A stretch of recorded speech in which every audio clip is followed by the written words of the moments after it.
Oda suka booth apa? Oda suka booth yang dapat free pen.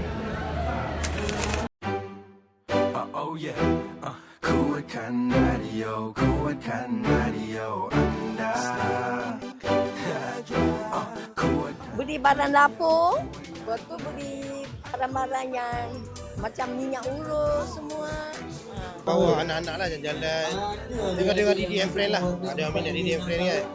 Tengok jualan ramah banyak kan. Apa yang best sangat dekat sini? Dekat sini ada program jualan rahmah, menu rahmah, kempen beli barang yang Malaysia, pavilion kos hari hidup, my future job. Nak cari kerja? Datang sini. Semuanya bagus lah. Tengok barang-barang dapur murah dan juga banyak lagi lah.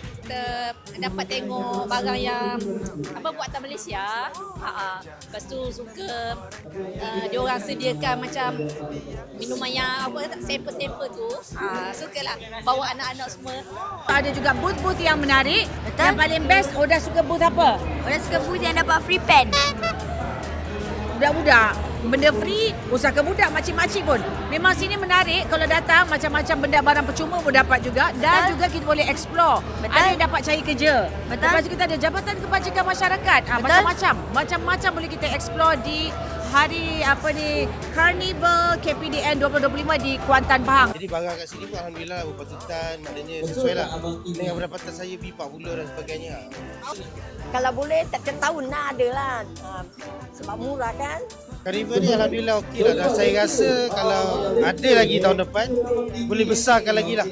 Maknanya tambahkan lagi kios-kios. Harapannya nanti kalau boleh orang kata selalu buat. Memang orang kata warga Kuantan ni memang sukalah. Macam ni betul banyak akak lah. Betul bawa anak-anak semua memang sukalah.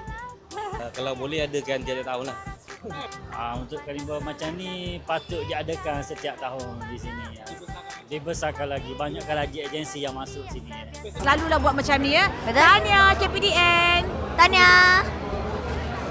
Cinta tak pernah terbuka dan terlebu. Karnival KPDN ini dikuasakan oleh Proton, Pro2, Modenas dan dilancarkan oleh Celcom Digi.